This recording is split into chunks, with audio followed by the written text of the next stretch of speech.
अभी फिर पढ़ेंगे। हमको अलग बनना है, गधों और भेड़ियों के भीड़ से अलग होना है। हमारी एक अलग पहचान होनी चाहिए। अगर मैं किसी भीड़ में कहीं भी खड़ा रहूं तो लोग जान जाए कि वो बंदा है, वहां है वो, मेरी पहचान अलग होनी चाहिए। तो हम कहते तो मेहनत भी तो अलग करना पड़ेगा। यूं तो अकेला भी अक्सर गिर के संभल सकता हूं मैं, तुम जो पकड़ लो हाथ मेरा दुनिया बदल सकता हूं मैं। तो अगर आपके जीवन में अच्छे गुरु मिल जाए तो आप पक्का दुनिया बदल दोगे। एक बात याद रखना, गुरु सबको अच्छे नसीब नहीं होते, बड़े किस्मत वाले को गुरु अच्छे मिलते हैं। अच्छे गुरु कहने का मेरा यह मतलब है कि जो चीज आप करने जा रहे हो उसको सरल बना दे, आसान बना दे, वो रास्ता बिल्कुल आसान बना दे आपके लिए, वही आपके लिए अच्छे गुरु हैं। अगर आप कभी मैथ पढ़ते हो और हमसे पढ़ रहे हैं, हम बहुत बड़ी बड़ी चीजें पढ़ा रहे हैं, लेकिन आपको कुछ समझ में नहीं आ रहा है, तो हम आपके लायक नहीं हैं। और स्टूडेंट तो एक किसान का फसल है, अगर फसल बर्बाद हो रहा है तो दोष फसल का नहीं, उस किसान का है जिसने रखवाली सही से नहीं किया।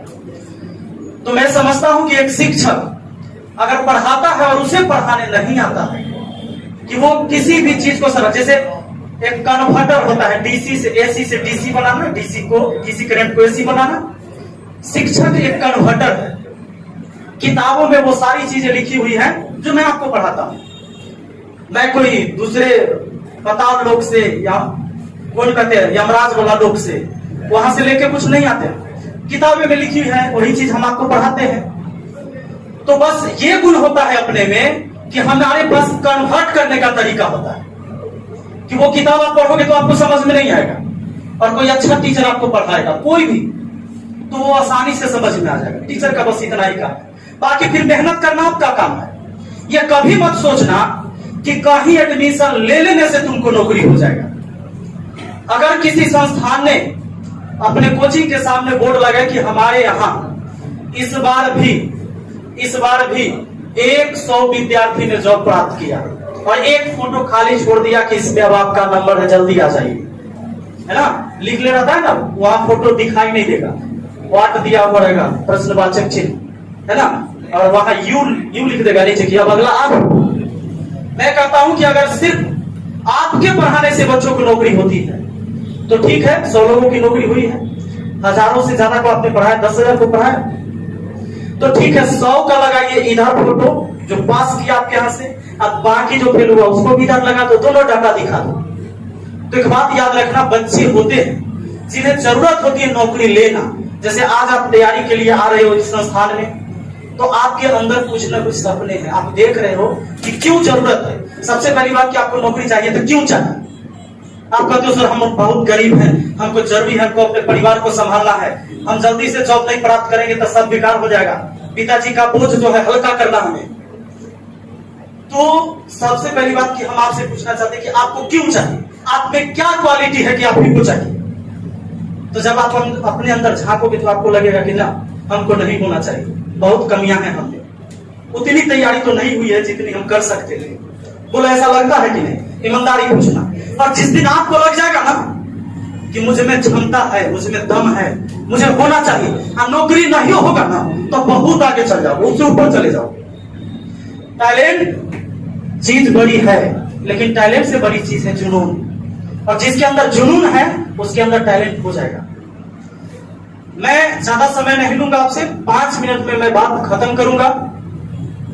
मुझे आप देख रहे हो 33 लाख बच्चे आज हमसे पढ़ रहे हैं, 33 लाख नौजवान।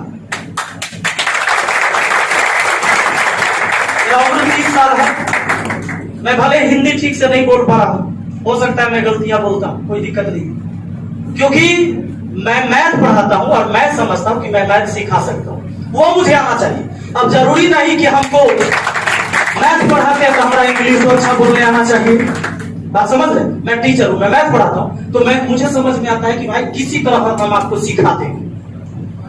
मैं इतना कमजोर था, गणित में इतना कमजोर था कि मैंने कभी सोचा भी नहीं था कि गणित हमको आ जाएगा।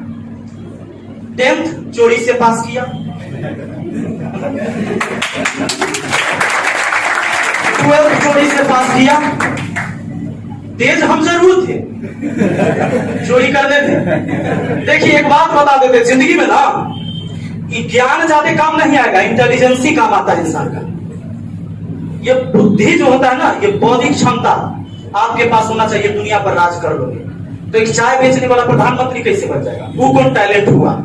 बहुत सारे लोग चाय बेचते हैं, बुद्धि होती है अपनी अपनी। तो मैट्रिक चोरी से पास 30 डिवीजन, इंटर मैंने 12th जो किया 30 डिवीजन चोरी से पास। पढ़ाई उसके बाद किया मैंने, हालांकि पढ़ाई छोड़ा पहले भी नहीं था, बस आपकी तरह जाते थे और आते थे, जाते थे आते थे। लगता था कि इस बार मैट्रिक कर रहे हैं, अगली बार 12th करेंगे, 12th कर लेंगे, उसके बाद पिताजी को बोलेंगे कि 5 कट्ठा जमीन बेच दीजिए जो बचा हुआ है, हमको बेंगलोर भेज दीजिए, हमें इंजीनियरिंग करवा दें। क्योंकि होड़ था उस टाइम इंजीनियरिंग और मेडिकल। जिस समय हम लोग 12th किए 2009 में मैंने 12th पास किया है, तो उस समय लोगों में होड़ था कि इंजीनियर बनना है। और सुनते थे कि इंजीनियरिंग कॉलेज में बड़ा मजा आता है, बढ़िया बढ़िया लड़की या लड़का वहां पहुंचता है। मतलब एक विद्यार्थी होते हुए अच्छी फीलिंग आती थी, वाह क्या मतलब लगेगा, वहां जाएंगे उस कॉलेज में जाएंगे तो गजब लगेगा। ये इच्छाएं होती थी। गरीबी इतनी थी जो समझ नहीं आता था। मेरी माँ सिलाई करके मुझे पढ़ाती थी, पिताजी बेरोजगार। 3 भाई में मैं सबसे छोटा भाई। बाकी ने गरीबी देखा, इतनी गरीबी थी कि वो पढ़ाई लिखाई नहीं कर पाए। कोई 9th करके, कोई 10th करके छोड़ दिया अपनी पढ़ाई। और हमारे बिहार से होता है पलायन बेरोजगारी की वजह से। वो दिल्ली, पंजाब, हरियाणा जहाँ काम करने आते हैं मजदूर, आप बिहार से देखते होंगे, आते हैं ना, मैं उस जगह से। तो आपको क्या लगता है कि आज 33 लाख विद्यार्थी हमसे पढ़ते हैं, और उस टाइम जब मैं 12th कर लिया तो बोर्डमास का नियम नहीं पता था मुझे कि बोर्डमास क्या होता है, मैंने सुना भी नहीं था। मैं रियल बता रहा हूं, मैंने सुना भी नहीं था। हालांकि ट्यूशन हम डेली पढ़ने जाते थे, स्कूल भी जाते थे, लेकिन वो चीज नहीं सुना था। तो मैथ में जब हमको आता था, उन्होंने बताया कि एलसीएम कैसे निकालते हैं, एचसीएफ कैसे निकालते हैं, क्या फॉर्मूले होते हैं इसके, कौन से फॉर्मूले कहाँ यूज किए जाते हैं।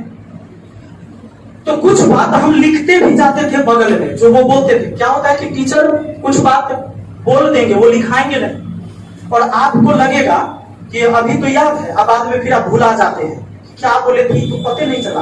तो हम क्या करते थे कि बगल में कॉपी में उसी में शॉर्टकट लिखते जाते थे कि क्या बोलते हैं, जब 2 संख्या पता हो, एलसीएम पता हो और एचसीएफ पूछ दे तो एक फार्मूला है, एलसीएम गुना एचसीएफ बराबर पहली संख्या गुना दूसरी संख्या, पता है कि नहीं। तो इस बात को लिख लेते थे कि ऐसा रहेगा ना तो ये फार्मूला चलेगा। तो ये बात बगल में लिख लेते थे और फिर माने माने याद करते थे। पढ़ने के लिए हमेशा कॉपी किताब की जरूरत नहीं, अंधेरे में भी पढ़ाई होता है। जैसे अभी मैंने बोला, अगर मान लो कि लाइन कट जाए, रात में सो रहे हो, तो सोते टाइम एकाएक आंख न बंद हो जाता होगा, एकाएक तो आंख बंद हो जाता है कि बेड पर गिरे, खत्म। ऐसा नहीं होता है, कुछ देर आप सोचते हैं या तो फोन टिपते हैं बहुत देर तक। तो अब क्या करना है, आंख बंद करके सोचना है कि आज हमने क्या क्या पढ़ा था। जब मैम को या हमारे सर को जुबानी याद है तो हमें क्यों नहीं याद हो सकता है। कैसे बोले थे कि एलसीएम वह छोटी से छोटी संख्या जो दी गई सभी संख्या को पूर्णतः, वह छोटी से छोटी संख्या जो दी गई सभी संख्या से पूर्णतः कट जाए, एलसीएम होगा। अच्छा, पूर्णतः एलसीएम होगा, पता कि नहीं। तो ये चीजें जब टीचर बोल रहे थे बिना नोट्स देखे हुए, तो आपको मन में सोचते रहना है, क्योंकि एग्जाम में आप नोट्स लेके नहीं जाएंगे। तो हम पढ़ते थे, जैसे 10 सवाल पढ़ा दिए तो अभी गए कोचिंग से गए, अब पहले 10 सवाल बनाते थे तब खाना खाते थे। 10 सवाल बनाए, एक बार खाना खा लिए, फिर 12 बजा देखिए अच्छा 10 सवाल के एक बार फिर देख लेते हैं बना के, क्योंकि बहुत कमजोर थे। तो एक बार फिर बनाते, कहीं न बने तो फिर बनाते, क्योंकि आज ही पढ़ के आए हैं तो बनेगा आसानी से। कल हो गया 20 सवाल, तो फिर कल क्या करते थे, 1 से 20 तक बनाते थे। ये नहीं कि कल वाला 10 को बनाए, ऐसा नहीं। परसों आए 30 सवाल हो गया, तो फिर 1 से 30। अब कहोगे इतना टाइम कहां से लाते थे, मैंने आ रहा है तो नहीं, टाइम नहीं लगता था। पहला 10 सवाल तक पता चल जाए, तब पूछ लगो 420 के पूरे बात की संख्या कितनी है, एक प्राइम फैक्टर में तोड़ दे भाई, बात खत्म है। सबके पावर में हटाओ, ये हो जाएगा 320 भी तो ऐसे है, वैसे सवाल है, ये हटो 10 सवाल तो ऐसे हो जाएगा। चूंकि आप 4-5 बार बना लिए हैं तो उसको बनाने की जरूरत नहीं होगी, एक बार सवाल को पढ़ते जाना है और आपके माइंड में वो टाइप याद होते चला जाएगा। समझ रहे कि नहीं। तो ऐसे पढ़ना है। अगर एक टॉपिक आपने पढ़ लिया, पूरा एलसीएम से कंप्लीट हुआ, अब आप हटा और वैसे करके पढ़ाई करते टाइम जो पोस्टर बैनर होता है उसके पीछे मैं लिखा करता था, मेरे पास कॉपी नहीं थी। और पूरी जिंदगी 3 रुपया के पेन अग्नि जेल, आपके यहाँ मिलता है क्या? वो पेन नहीं मिलता है, हमारे इधर मिलता है 3 रुपया का, उसी से पढ़ा। और आज आपके सामने मैं उस लायक हूं कि भारत में अगर कोई भी गाड़ी चाहे कितना महंगा हो उसे हम खरीद सकते हैं। मैंने उतनी जमीन खरीद ली है जो मेरे पूरे खानदान का नहीं था, अब तक पूरे पीढ़ी में जितना जमीन नहीं था 2 साल में मैंने उतने जमीन खरीद ली। पटना में जमीन खरीदा, घर बना, सब कुछ। अपने घर से 6 किलोमीटर स्टेशन पैदल जाया करते थे सुबह के 5 बजे, साइकिल नहीं था। मेरे भैया का शादी में बाद में मिला था वो साइकिल दहेज में, हमसे जो बड़े थे, बाद में वो साइकिल हम चढ़े। लेकिन उससे पहले मैं 6 किलोमीटर डेली जाता था सुबह 5 बजे और अपने डिस्ट्रिक्ट टाउन हाजीपुर आता था पढ़ने के लिए। और इधर से 3 बजे ट्रेन होती थी, मैं घर 6 बजे पहुंचता था क्योंकि मेरे घर से 40 किलोमीटर डिस्ट्रिक्ट टाउन था हाजीपुर। 12th की बात की मैं बात बता रहा हूँ। और फिर मैं वहां से 6 बजे लौटता था। सुबह में खेत में से कोई ककड़ी खीरा कुछ तोड़ लिए और जेबी में रख लिए, ऐसे ही निकल देते थे। जाते हो ऐसा क्यों करते थे हम? क्योंकि मेरे अंदर एक चाहत थी, मैंने गरीबी देखा था। तो मुझे लगता था ना कि पैसा बहुत कमाना है और पैसा गलत काम करके नहीं कमाएंगे, पैसा भी कमाएंगे और नाम भी कमाएंगे और जितना चाहेंगे उतना कमाएंगे। कोई 20,000 की नौकरी पर नहीं रखता था और आज 1 लाख रुपया प्रतिदिन मेरा इनकम है। प्रतिदिन किसी कोचिंग को पढ़ाने के लिए कहा कि आपका बोलने का तरीका सही नहीं, कहा कि बोलने का तरीका नहीं, प्रोफेशनली आप सही नहीं बोलते। स्टूडेंट क्या पढ़ेगा आपसे? बोले हमारा समझाने का तरीका है और भाषा वही है जो हम बोले और आपको समझ में आ जाए। बिना कहे हुए कुछ बात समझ में आ जाता है कि नहीं? सारे इशारा में बताइए, इशारा में समझ में आता है कि नहीं आता है?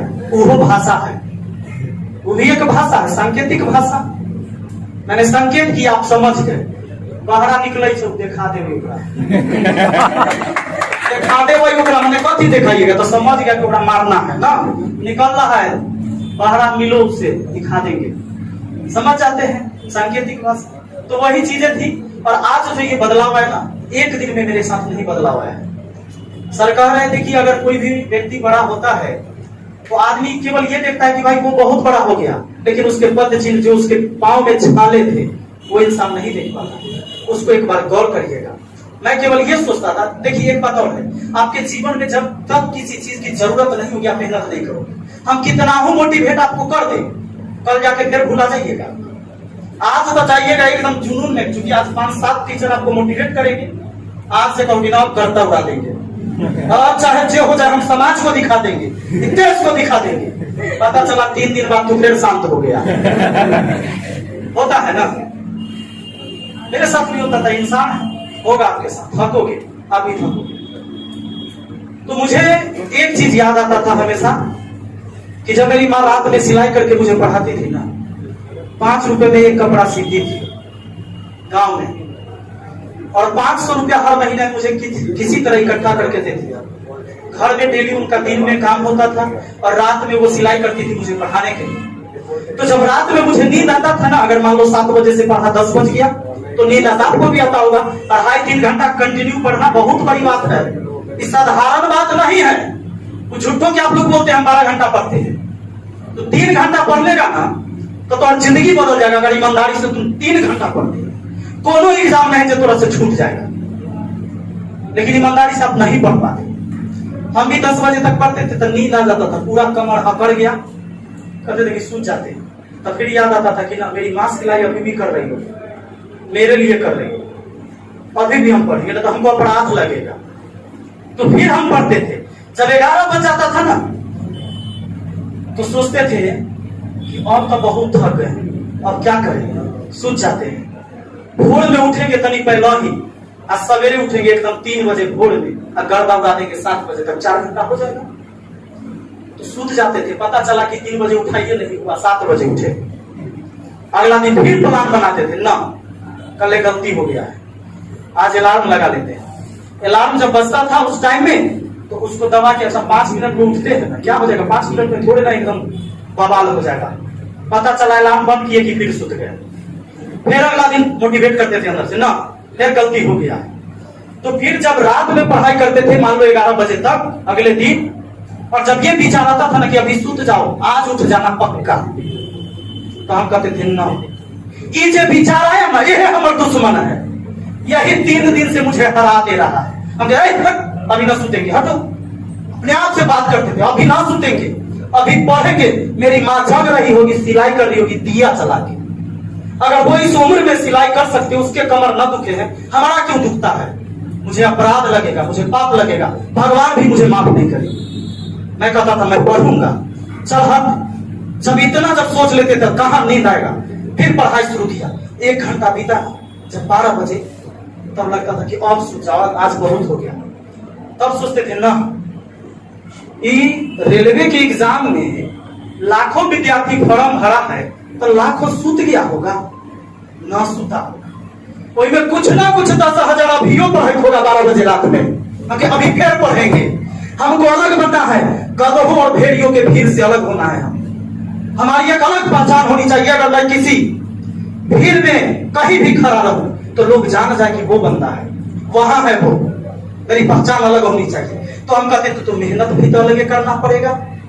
फिर 12 बजे से पढ़ते थे, 1 बजा तो फिर सोचते थे कि अभियो तक 500 जगले होगा, कोई ना कोई पगलों के कमी नहीं है, पढ़ाईते होगा, पढ़ रहा होगा। फिर पढ़ते थे, इतना देर पढ़ते, मैं आपको बताऊं 3 रात और 3 दिन कंटिन्यू नहीं सोया। क्योंकि देखो गरीबी थी हमारे साथ। हमारे जहां जब बाद में मैं 12th करने के बाद हाजीपुर आ गया था, रह के पढ़ाई करना, जब कंपटीशन, सोचा था कि मुझे रेलवे में जाना है, और मैथ मेरा बहुत कमजोर है। तो पढ़ते पढ़ते मुझे लगा कि नहीं, मुझे पढ़ाना चाहिए, क्योंकि मेरे जैसे मैथ बहुत लोगों को कमजोर है। तो बाद में मेरा दिमाग चेंज हो गया कि मैं पढ़ाऊंगा, क्योंकि मुझे मैथ आ गया। तो ये इतनी स्ट्रगल हमने किया था। और जब मुझे ये लगा कि भाई मेहनत करे हैं तो कुछ सीखे हैं, लेकिन ऐसा नहीं है कि एकाएक सब आ गया। जैसे आप एक टॉपिक पढ़े और दूसरा क्वेश्चन आएगा तो फिर फंस जाइएगा, तो आपको लगेगा ना कि इतना तो पढ़ रहे थे, मेहनत कर रहे, सब बात तो पढ़ नहीं किया। तो वैसे नहीं हड़बड़ाना है, आपको स्टेप बाय स्टेप चलना है। कभी कभी आप देखे हैं, जब आप रोड पर चलते हैं नए सड़क पे, आपको नहीं पता है कि पटना कैसे जाना है, तो आपको 500 मीटर आगे तक दिखाई देगा सीधा रोड, उसके आगे नहीं दिखाई देगा कि किधर मुड़ना है वहां से। लेकिन जब वहां जाओगे तो फिर पता चलेगा कि एक रोड इधर भी, एक रोड इधर भी। उसी जगह डिसाइड करना होता है कि रॉन्ग क्या है, राइट क्या है। फिर वहां से राइट वे चुनोगे, रास्ता चुनोगे जो सही है।